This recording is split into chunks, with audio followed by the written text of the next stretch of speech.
Did you know that Michael Myers' 15-year return follows the exact timing of ancient Celtic curse cycles, and that his supernatural abilities are powered by the same spiritual forces that the Druids believed were strongest on Halloween night?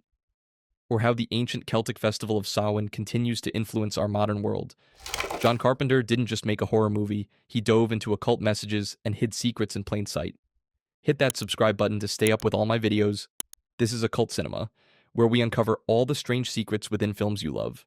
The first secret alone will completely shatter everything you thought you knew about this movie and the holiday itself. Secret number 1, the ancient Samhain curse. Michael Myers' return after exactly 15 years isn't random movie timing. It follows the precise cycles of ancient Celtic curse magic that the Druids believed governed supernatural forces during the festival of Samhain, the original Halloween. In Celtic tradition, Samhain marked the night when the veil between the world of the living and the realm of the dead became thinnest. This wasn't just folklore. It was based on astronomical observations, showing that October 31st is a cross-quarter day, positioned exactly between the autumn equinox and winter solstice, when spiritual energy reaches its peak intensity. The Druids taught that curses and supernatural entities could only manifest in the physical world during specific cosmic alignments, and that the most powerful dark magic required 15-year cycles to reach full potency. This timing corresponds to what astrologers call a Saturn return, a planetary cycle that ancient mystics believed governed karma, judgment, and the return of buried spiritual forces. But here's what's incredible. Michael's supernatural abilities only activate on Halloween night. Throughout the movie, he demonstrates inhuman strength, survives multiple fatal wounds, and seems to possess an otherworldly knowledge of his victims' locations. These aren't just movie superpowers, they match exactly what Celtic texts describe happening when malevolent spirits gain access to physical reality during Samhain. The most profound detail is that Michael kills his sister Judith on Halloween 1963, then returns exactly 15 years later on Halloween 1978. This creates what occultists call a spiritual anchor, a traumatic event that binds a supernatural entity to a specific location and date, allowing it to draw power from the anniversary of the original violence. The movie even shows Michael's strength increasing as Halloween night progresses, which matches Druidic teachings about how supernatural forces grow more powerful as Samhain reaches its peak at midnight. His ability to survive Dr. Loomis's gunshots and disappear from the balcony represents the complete manifestation of ancient curse magic in the modern world. And this supernatural power was inspired by a real-world encounter with evil that most people have never heard about. Secret number 2, Carpenter's psychiatric hospital encounter. John Carpenter's inspiration for Michael Myers didn't come from other horror movies.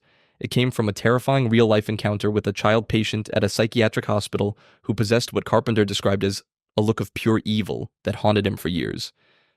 During his college years at USC, Carpenter took a class that included a field trip to a psychiatric institution. While touring the facility, he encountered a young boy, around 12 or 13 years old, who was sitting alone in a room. When the child looked up at Carpenter, he experienced something that defied rational explanation, a stare that seemed to contain no human warmth, empathy, or recognition. Carpenter later described this encounter in interviews. "This kid looked at me, and I got the chills.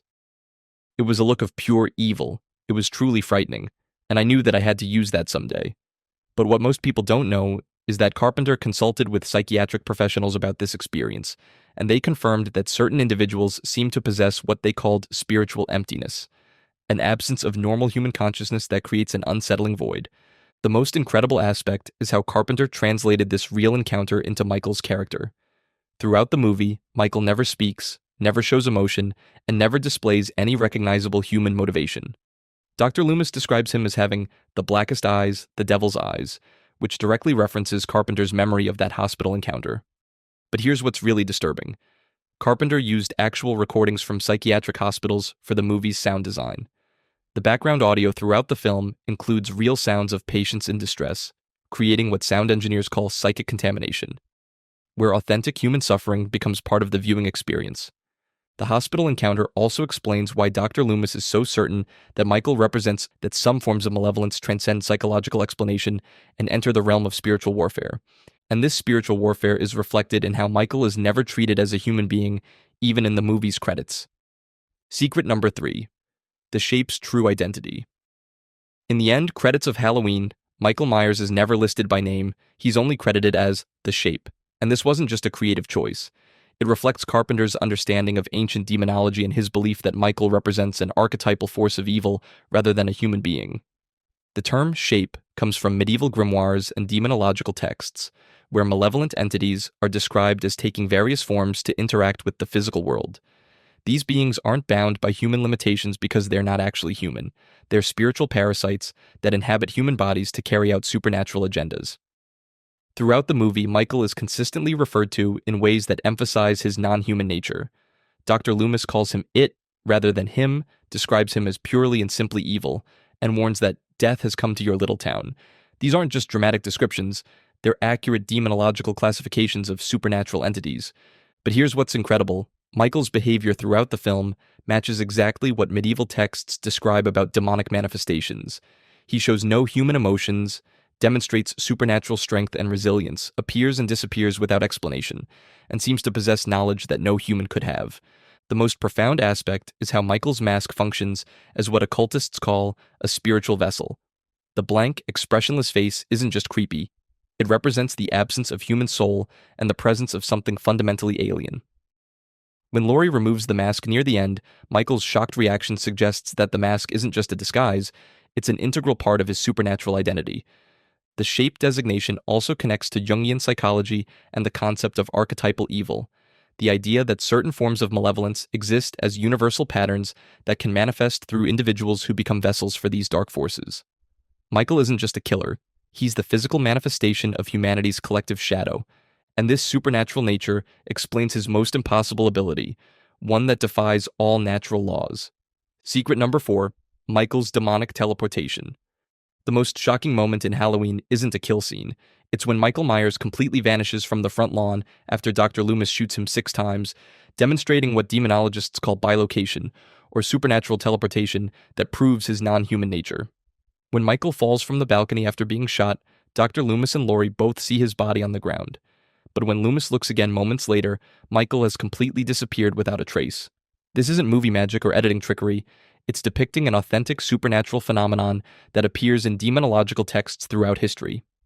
In medieval grimoires, demons are described as having the ability to dematerialize and rematerialize at will, moving between locations instantly without traveling through physical space. This power is considered one of the primary indicators that an entity is supernatural rather than human. But here's what's really incredible. Throughout the movie, Michael demonstrates multiple forms of impossible movement. He appears behind Laurie in the hallway without making any sound, materializes in the closet without opening the door, and seems to know exactly where his victims are located even when they're hiding. These aren't just stalking skills, they're supernatural surveillance abilities. The most sophisticated aspect is how Michael's teleportation follows what occultists call emotional anchoring.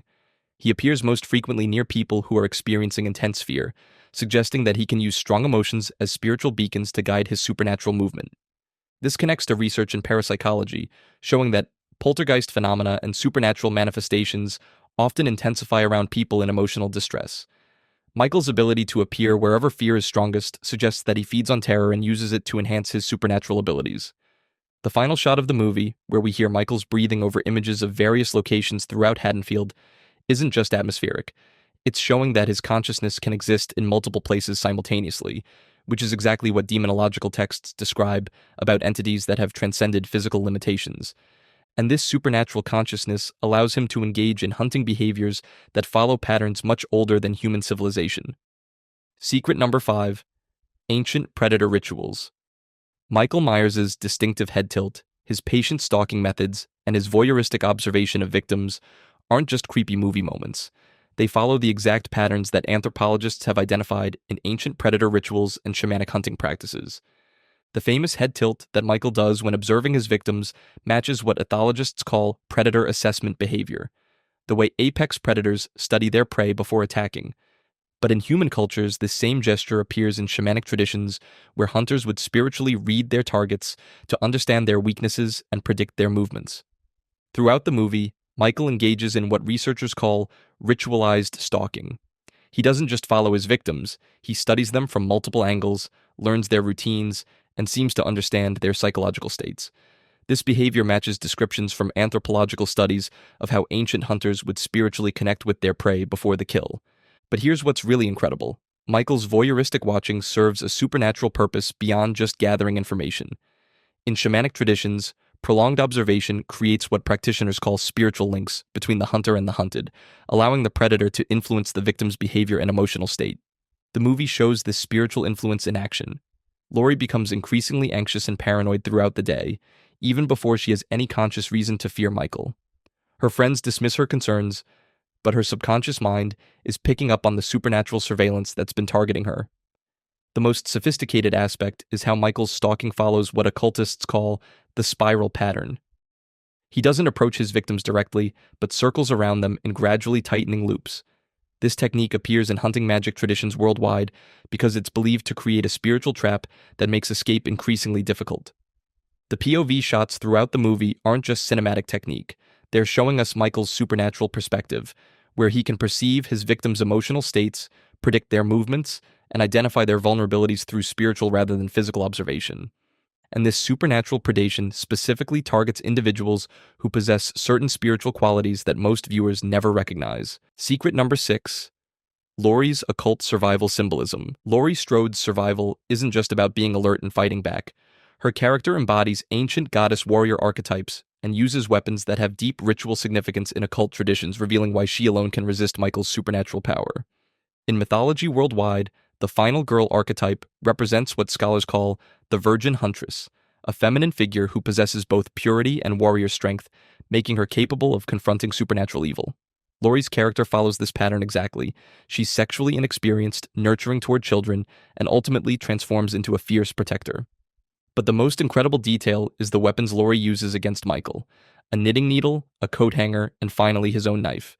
These aren't random household items. They're all objects with deep symbolic significance in goddess worship and protective magic traditions. The knitting needle represents what Wiccans call an athame, a ritual blade used to direct spiritual energy and create protective barriers. When Laurie stabs Michael in the neck with the knitting needle, she's not just causing physical damage. She's performing what amounts to a banishing ritual, using a domestic tool that's been transformed into a sacred weapon. The coat hanger she uses to stab Michael's eye connects to ancient traditions where blinding an enemy was considered the ultimate spiritual victory, preventing them from using the evil eye to cause harm. In many cultures, the left eye specifically was believed to be the window through which malevolent spirits entered the physical world. Here's what's really profound. Laurie's transformation throughout the movie follows what mythologists call the hero's journey, but specifically the feminine version where the protagonist must descend into darkness, the closet scene, before emerging with new power.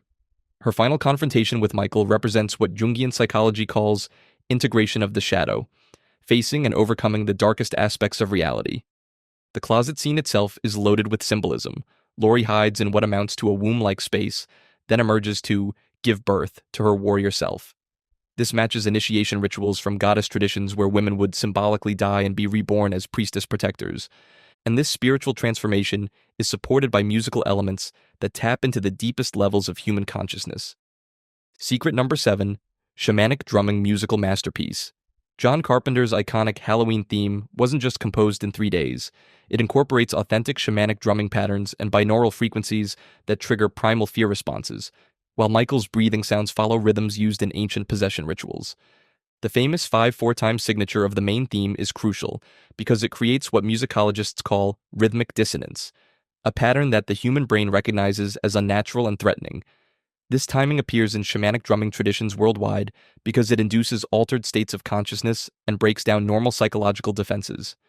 Carpenter has revealed that the theme originated from a bongo exercise his father taught him as a child, but what he didn't realize is that this simple rhythm matches patterns found in African and Native American shamanic practices used to summon spiritual entities and create trance states in both practitioners and listeners. But here's what's really incredible. The movie's sound design incorporates what audio engineers call infrasound, frequencies below the range of human hearing that can trigger anxiety, unease, and even hallucinations. These same frequencies occur naturally in haunted locations and are believed by paranormal researchers to be associated with supernatural activity. Michael's breathing throughout the movie follows what's called a 4-7-8 pattern: 4 beats in, 7 beats held, 8 beats out. This isn't random, it's the exact opposite of meditative breathing patterns designed to increase stress and trigger fight-or-flight responses in anyone who hears it. The most sophisticated aspect is how the breathing sounds were recorded. Instead of using normal human breathing, Carpenter and his sound team created what they called mechanical breathing. that sounds almost like a machine or supernatural entity rather than a living person. This reinforces Michael's non-human nature on a subconscious level. When test audiences first saw the movie without Carpenter's score, studio executives said it wasn't scary at all. But once the music and sound design were added, the same footage became terrifying. This proves that the supernatural fear in Halloween comes as much from audio manipulation as from visual imagery. The 3-day composition timeline is also significant. In many mystical traditions, 3 days represents the time required for spiritual transformation, death, and rebirth, or the manifestation of supernatural forces in the physical world. Carpenter unknowingly followed this ancient pattern while creating music that would influence horror soundtracks for decades. And this musical mastery helped create a cultural phenomenon that would curse everyone involved in ways they never expected. Secret number 8, the real curse that followed the cast. The success of Halloween created what industry insiders call the franchise curse, a pattern of creative destruction and personal tragedy that affected everyone connected to the film, proving that some forms of success come with supernatural costs. Nick Castle, who played Michael Myers for most of the film, was paid only $25 per day and never received residuals despite the movie's massive success. His career never recovered from being typecast as a silent killer, and he spent years struggling to find work as a director. Tony Moran, who played the unmasked Michael, received just $250 for his single scene, but became forever associated with one of horror's most evil characters. Tommy Lee Wallace, the production designer who also wore the Michael Myers costume in several scenes, found his career permanently linked to the horror genre despite his desire to work on other types of films. Even Deborah Hill, whose hands played young Michael in the opening scene, watched as the franchise she co-created was taken away from her and Carpenter by studio executives. But here's what's really disturbing. The movie's success spawned a slasher genre that influenced real-world violence. Multiple serial killers have cited Halloween as inspiration, and the film has been banned in several countries due to concerns about copycat crimes. This suggests that the movie's portrayal of supernatural evil may have awakened something dark in susceptible viewers. The most incredible aspect of the curse is how it affected the franchise itself. Carpenter and Hill lost creative control after Halloween 2, watching as their original vision was corrupted into increasingly commercial and violent sequels that betrayed everything they intended the character to represent. The curse even extended to the locations. The original Myers house had to be moved to prevent it from becoming a pilgrimage site for disturbed individuals, and several of the filming locations have reported increased paranormal activity since the movie's release. John Carpenter himself has spoken about feeling haunted by Michael Myers, saying that creating the character changed something fundamental about his relationship with horror and violence. He's described having nightmares about the character and feeling like he unleashed something into the world that he couldn't control. But the most profound aspect of the curse is cultural. Halloween created the template for decades of slasher films that increasingly glorified violence against women and turned murder into entertainment. The creators never intended this legacy, but they watched helplessly as their creations spawned imitators that missed the point entirely. And this cultural impact was made possible by a production miracle that most people still can't believe actually happened. Secret number 9, the 20-day production miracle. Halloween was filmed in just 20 days with a budget of $300,000, yet it earned over $70 million worldwide, making it the most profitable independent film in history. But the behind-the-scenes shortcuts and creative solutions reveal how desperation can create cinematic magic. The entire cast wore their own clothes because there was no costume budget. Jamie Lee Curtis bought Laurie's entire wardrobe at JCPenney for under $100, while Donald Pleasance, the highest-paid actor at $20,000 for 5 days of work, brought his own trench coat that became Dr. Loomis's iconic look. The famous Captain Kirk mask that became Michael's face cost just $1.98 at a Hollywood Boulevard novelty shop. But here's what's incredible. The movie was filmed in Pasadena, California during spring, not Illinois in autumn. The crew had to buy bags of fake autumn leaves, paint them orange and red, then scatter them for every outdoor scene. After each take, they'd collect every single leaf to reuse in the next shot. If you look carefully, you can spot palm trees in several scenes, completely destroying the Midwest illusion. The 20-day shooting schedule was so intense that the cast and crew worked 6 days a week, often 14-hour days, with Carpenter directing, composing music, and editing simultaneously. The movie was completed from script to final cut in less than 4 months, a timeline that would be impossible for a major studio film today. But the most incredible detail is that the movie's success was almost accidental. It was initially released in just a few theaters as a low-budget exploitation film, but word of mouth and repeat viewings turned it into a cultural phenomenon that nobody predicted. and this success was built on a foundation of authentic supernatural geography that most viewers never recognize. Secret number 10. Haddonfield's supernatural geography. The Myers house isn't just a movie location. It represents what occultists call a spiritual anchor point, and the real house's history reveals connections to supernatural phenomena that extend far beyond the film itself. Haddonfield, the fictional town in the movie, was named after Deborah Hill's real hometown of Haddonfield, New Jersey, a location with its own history of unexplained phenomena and colonial-era witch trials. Hill chose this name because she understood that certain geographical locations seemed to attract supernatural activity across generations. The Myers house in the film was based on a real abandoned Victorian mansion that the crew discovered during location scouting. The house had been empty for years and had a reputation among locals for being haunted, with reports of strange sounds, unexplained lights, and an oppressive atmosphere that made people uncomfortable. But here's what's incredible. After filming wrapped, the real house had to be moved to a different location because it was attracting disturbed individuals who wanted to recreate scenes from the movie. The house now exists in a different city, but reports of paranormal activity have followed it to its new location. The supernatural geography extends beyond just the house. In the movie, Michael's killing spree follows what dowsers and geomancers call ley lines, invisible energy pathways that are believed to connect sacred and cursed locations. His victims are all killed at specific points that form a geometric pattern when mapped out. The most profound aspect is how the movie presents Haddonfield as every town's haunted house story. Carpenter understood that every community has locations where tragedy occurred and where people report supernatural experiences. The Myers house represents all of these places, the spots where the veil between worlds remains permanently thin. The cemetery scenes in the movie were filmed at an actual graveyard, where several unexplained incidents occurred during production. Crew members reported equipment malfunctions, strange temperature drops, and the feeling of being watched by unseen presences.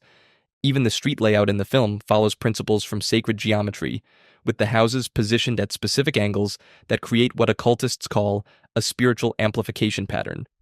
This wasn't intentional, but it may explain why the movie's atmosphere feels so authentically unsettling. The final shots of the movie, showing various locations throughout Haddonfield while Michael's breathing plays over them, aren't just atmospheric. They're suggesting that the entire town has become spiritually contaminated by his presence, turning an ordinary suburban community into a supernatural battleground. What makes Halloween so incredible is that it's not just using occult symbolism for atmosphere, it's actually demonstrating how supernatural forces operate in our world. The Samhain timing, the predator rituals, the spiritual geography, all of these elements reflect authentic traditions that have been preserved in folklore and mystical practices for thousands of years. The movie's lasting cultural impact proves that it touched something authentic in the collective unconscious.